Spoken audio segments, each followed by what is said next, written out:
எல்லா புகழும் எல்லாம் வல்ல அல்லாஹ்வுக்கு சுப்ஹானஹு வ தஆலாவுக்கே, சலாமும் சலவாத்தும் ஸல்லல்லாஹு அலைஹி வஸல்லம் அவர்கள் மீதும், சஹாபாக்கள், தாபீன்கள், தபஅத் தாபீன்கள், நல்லோர்கள் எல்லோர் மீதும் என்றென்றும் எப்போதும் உண்டாகட்டுமாக. அன்புக்குரிய அருமை சகோதரர்களே, நபிகள் நாயகம் ஸல்லல்லாஹு அலைஹி வஸல்லம் அவர்கள் சில சந்தர்ப்பங்களில் கோபப்பட்டிருக்கிறார்கள். அந்த கோபத்தை பற்றி அவர் என்ன சொல்லியிருக்கிறார், கோபம் அவருக்கு வந்தபோது அதை எந்த மாதிரியான கையாளுதல்களுக்கு அதை உட்படுத்தினார் அப்படிங்கிறத தான் இன்றைய வகுப்பில் நாங்கள் பார்க்க போகிறோம். பொதுவாக இன்றைக்கி நிறைய பேருக்கு இருக்கக்கூடிய ஒரு பிரச்சனை, கோபம் கடுமையாக வருது, கோபம் வந்த உடனே எனக்கு என்ன செய்யறேன்னு விளங்குதில்லை அப்படின்றாங்க. ஒருத்தர் தனக்கு இருக்கிற ஸ்ட்ரென்த் என்ன, நமக்கு இருக்கிற வீக்னஸ் என்னங்கிறத தெரிஞ்சு வச்சிருக்கணும். நமக்கு என்ன முடியும், நமக்கு என்ன முடியாது அப்படிங்கிறத தெரிஞ்சு வச்சுக்கணும். ஒரு ஆளுக்கிட்ட உங்களோட ஸ்ட்ரென்த் என்ன, உங்களோட வீக்னஸ் என்ன அப்படின்னு கேட்டால், அந்த வீக்னஸில் முதல் சொல்கிறது, ரொம்ப கோபம் வந்துட்டேன்டா, எனக்கு என்னாலேயே என்னை கண்ட்ரோல் பண்ண முடியாத ஒரு சூழ்நிலை ஆகுது அப்படிங்கிறது ஒரு சிலருடைய கேள்வி. அப்போ இந்த கோபத்தை எப்படி கண்ட்ரோல் பண்ணுறது அப்படிங்கிறத இன்றைய வகுப்பில் நாங்கள் பார்க்கலாம். முதல்ல நபிகள் நாயகம் ஸல்லல்லாஹு அலைஹி வஸல்லம் அவர்கள் கோபப்பட்டார்கள் அப்படிங்கிறத நம்ம ஏற்றுக்கொள்ளணும். ஏன்னா நம்ம நினைக்கிறோம் ரசூலுல்லாஹ் கோபமே வராது, கோபமே வராட்டி அவன் வெகுளி. மனுஷனுக்கு கோபம் வரணும். அதாவது அவனுக்கு ஒரு அநீதி ஒன்று செய்யப்படும் போது, அவனுக்கு எதிராக ஒரு பேச்சு வரும்போது அவருக்கு கோபம் வரணும். கோபம் வராட்டி சம்திங் ராங், ஏதோ பிரச்சனை இருக்குது. என்ன செஞ்சாலும் சிரிச்சுக்கிட்டே இருக்கிறாருன்னா அது பிரச்சனை. ரோஷ உணர்வு, அதாவது இமோஷன்ஸ் என்கிறதுக்குள்ள இந்த கோபம் வரும். ஒருவருடைய மன எழுச்சி, கோபம் வாரது, இரக்கம் வாரது, ரோஷம் வாரது, அழுக வாரது, சிரிப்பு வாரது, சந்தோஷம், மகிழ்ச்சி, பிரமிப்பு, ஆச்சரியம், இதெல்லாம் இமோஷன்ஸுக்குள்ள வரும். அந்த இமோஷன், அந்த அந்த மனவெழுச்சிகள் ஒரு ஆளுக்கு இருக்கணும். அது இல்லாட்டி அவர் ஏதோ அப்நார்மல், ஏதோ பிரச்சனைக்குரிய ஒரு ஆளாக இருப்பார்.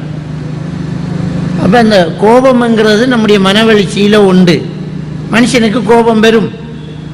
இப்போ நபிகள் நாயகம் ஸல்லல்லாஹு அலைஹி வஸல்லம் அவர்கள் என்ன சொல்கிறாங்கன்னு சொன்னால், எதிரியை வெட்டி வீழ்த்துபவன் நல்ல வீரன், உனக்குள் வரக்கூடிய கோபத்தை வெட்டி வீழ்த்துபவன் தான் வீரன்றாங்க. அதை கொல்லு. முதல்ல நமக்குள்ள வார கோபத்தை என்ன செய்யணும், வெட்டி வீழ்த்திடணும். அதான் ஒரு வீரன் அப்படிங்கிறாங்க.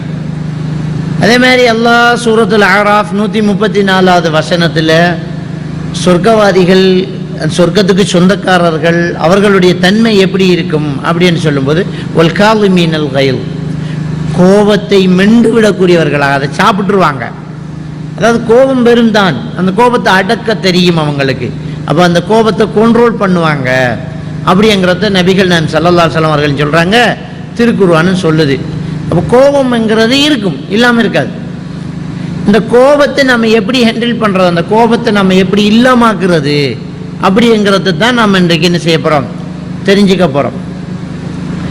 முதல்ல இந்த கோபத்தை நாங்கள் இல்லாமாக்குறதுக்கு என்ன செய்ய வேண்டும், அது ரசூலுல்லாஹ் எப்படி நமக்கு சொல்லி தந்தாங்க அப்படின்னு சொன்னால், ஒரு அழகான ஒரு விஷயத்தை ரசூலுல்லாஹி ஸல்லல்லாஹு அலைஹி வஸல்லம் அவங்க சொல்லித்தர்றாங்க.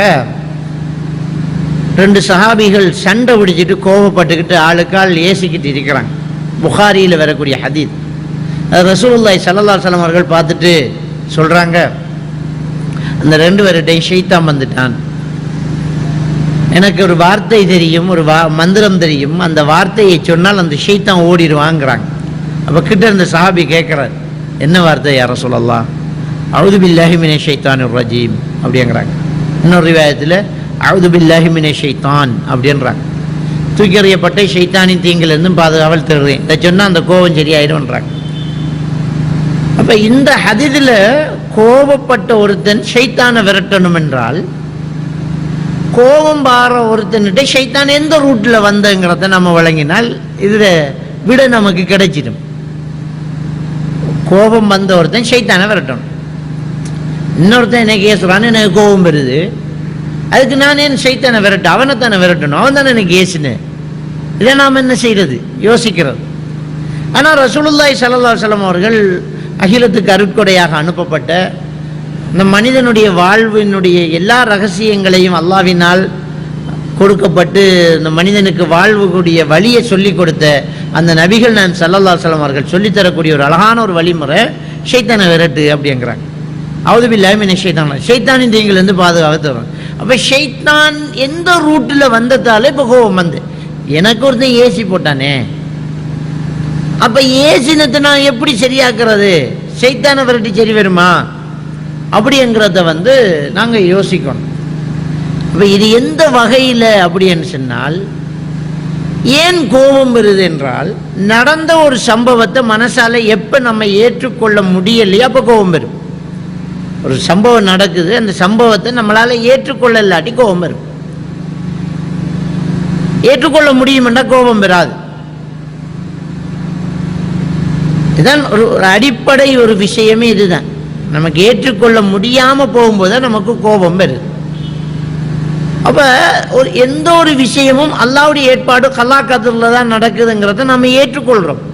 சூரா ஹதீதினுடைய 22வது வசனம் அல்லாஹ் தஆலா சொல்றான், இந்த உலகத்திலேயும் உங்களையும் நடக்கக்கூடிய ஒவ்வொரு விடயங்களையும், உங்களுக்குள்ள இந்த உலகத்திலேயும் நடக்கிற இந்த விஷயங்களை உங்களையும் இந்த உலகத்தையும் படைக்கிறதுக்கு முன்னாடியே நான் எழுதிட்டேன்னு அல்லாஹ் தஆலா சொல்றான். சொல்லிட்டு அல்லாஹ் தஆலா சொல்றான், இன்னதாலிக்கு அலல்லாஹி யஸீர், இது அல்லாஹ்வுக்கு ரொம்ப லேசானது. லிகைலா தஅஸவ அலா மா ஃபாத்தக்கும், உங்களுக்கு மிஸ் பண்ணி போனதுல நீங்க கவலைப்படாம இருக்கிறதுக்காக இந்த கல்லாக்கதரை வச்சிருக்கேங்கிறான். நமக்கு மிஸ் பண்ணி போனதுல நீ கவலைப்படக்கூடாதுன்ற என்ன அர்த்தம், எனக்கு இது கிடைக்கல அப்படின்னா கவலை வரும். என்ன செய்யணும், எல்லாம் நாடல்ல. அப்ப அல்லாஹ் என்ன சொல்றான், லிகைலா தஅஸவ அலா மா ஃபாத்தக்கும், உனக்கு மிஸ் பண்ணி போனதுல கவலைப்படாம இருக்கணும். அப்ப கல்லாக்கதரணும். வ அல்லா தஃப்ரஹ் பிமா ஆதாக்கும், உனக்கு கிடைச்சதில்ல நீ ரொம்ப சந்தோஷப்பட்டு பெருமை அடிக்க கூடாது. எனக்கு கிடைச்சிட்டு நான் அப்படிதான், நான் அப்படி முயற்சி செய்வேன், நான் அப்படித்தானே விடிய விடிய படித்தேன், நாங்கள்லாம் பரம்பரையிலேயே கட்டிக்காரன்கள், இது பெருமை. அப்போ உனக்கு கிடைச்சதில் பெருமை அடிக்கக்கூடாதுங்கிறதுக்காக வேண்டியும், கிடைக்காததில் கவலைப்பட்டுறக்கூடாதுங்கிறதுக்காக வேண்டியும் கலாக்கதில் நான் படைச்சிட்டேங்கிறேன், நான் ஏற்கனவே எழுதிட்டேங்கிறான். அப்போ இது ஹதீதினுடைய சூரா ஹதீதினுடைய 22வது வசனம். அப்போ நடந்த ஒரு விஷயத்தை அல்லாஹ்வுடைய ஏற்பாடு என்று ஏற்றுக்கொள்ளும் போது நமக்கு கோபம் வராது. அதை மறந்துட்டோம் என்றால் அது ஷைத்தான் நம்மக்கிட்ட கொண்டாந்து போட்ட ஒரு திட்டம். ஏன்னா ஈமான் கொள்றது 6 அம்சம். அல்லாஹ்வை கொண்டு, மலக்குமார்களை கொண்டு, வேதங்களை கொண்டு, ரசூல்மார்களை கொண்டு, விதியை கொண்டு, மறுமை நாளை கொண்டு. அப்போ அந்த மறுமை நாள விதியை நாம் ஈமான் கொள்ளலாட்டி, அந்த விதியை நம்ம ஈமான் கொள்ளலாட்டி ஈமான் முழுமை அடையலை.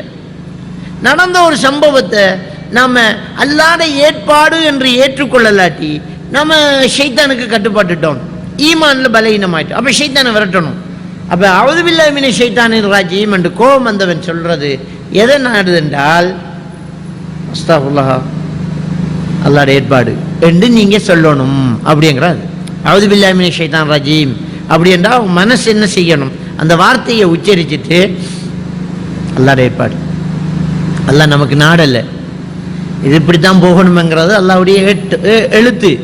அது என்ன பண்ண முடியும், அதான் விஷயம். இப்போ நாம் ஒரு வாகனத்தை, நாம் நம்மளோட பைக் எடுத்துக்க போகிறோம், நாமளே கால் தடுமாறி ஸ்டாண்டு சரியாக வெய்படலை கிழிச்சு கீழே விழுந்து செலார் உடஞ்சி போச்சு, எலும்பி நின்றுக்கு சிரிப்போம், எலும்பி நின்றுக்கு சிரிப்போம், ஒரு 5000 ரூபா செலவு இருக்கும். அது ஸ்டாண்டு சரியா வெய்படலைன்னு மற்றாக்களுக்கு நாம வழக்கம் சொல்லும், என்ன போச்சு என்ன நடந்தன்னு கேட்டுக்கிறாங்க, அது ஸ்டாண்ட் சரியா வெய்படலை, நோ பிரச்சனை இல்லை, ஒன்றும் இல்லை என்னோட போவோம், சிரிச்சுக்கிட்டே இருப்போம், கோபம் வராது. நாம பைக்கை எடுத்து போகல, இன்னொருத்தன் வந்து விட்டு லேசா ஒரு கீறு, பெரிய சேதம் இல்லை, லேசா ஒரு கீறு, நமக்கு இனி தலை விரைச்சி போகும், கண் சிவந்து போகும்.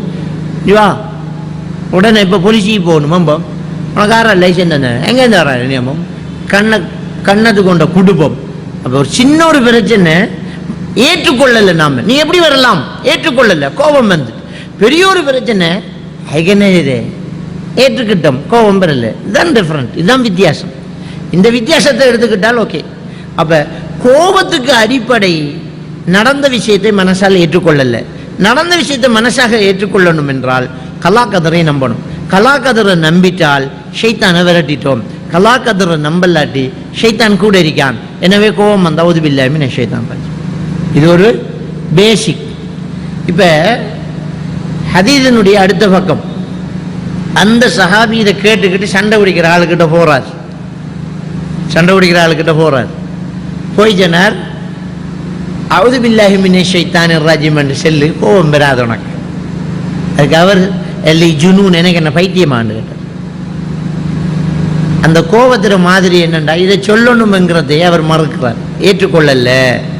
தனக்கு கோபம் வந்ததுங்கிறதையே அவர் ஏற்றுக்கொள்ளலை. இதுக்கு நான் இதை சொல்லணுமா, பைத்தியமா, இவ்வளோ பிரச்சனை போயிட்டு இருக்கி அன்றைக்கு நிற்கிறார். இப்போ அந்த லெவலில் நாம் என்ன செய்யணும், கொண்டு வரணும். ஃபஸ்ட்டு என்னண்டா, நமக்கு கோபம் வந்துட்டுங்கிறது நாம் முதல்ல ஏற்றுக்கொள்ளணும். ஏற்றுக்கிட்டால் தான் அடுத்த நிதானத்துக்குள்ளே நாம் என்ன செய்வோம், போவோம்.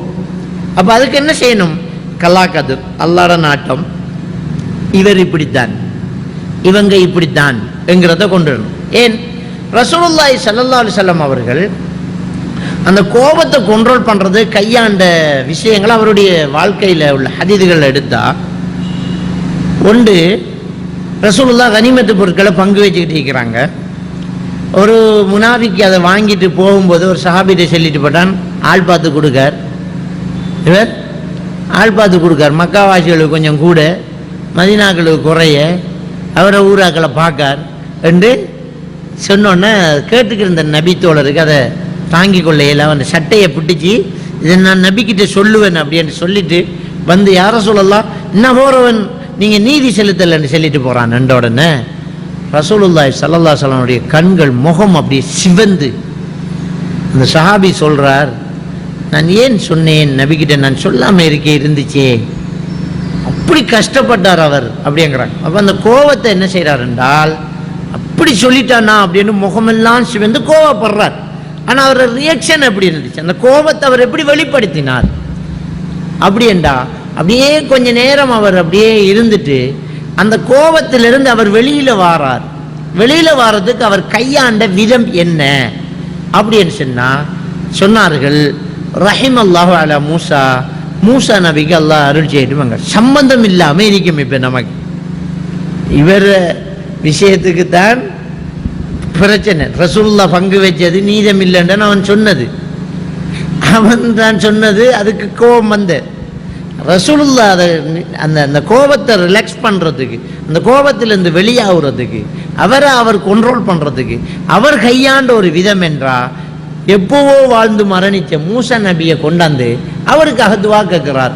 ரஹிமல்லாஹு அலா மூசா, மூசா நபிக்கு அல்லாஹ் அருள் செய்வானாக. கது ஊதிய மூசா அக்ஸர மின் ஹாதா, மூசா நபி இதை விட சோதிக்கப்பட்டார் அப்படின்னு.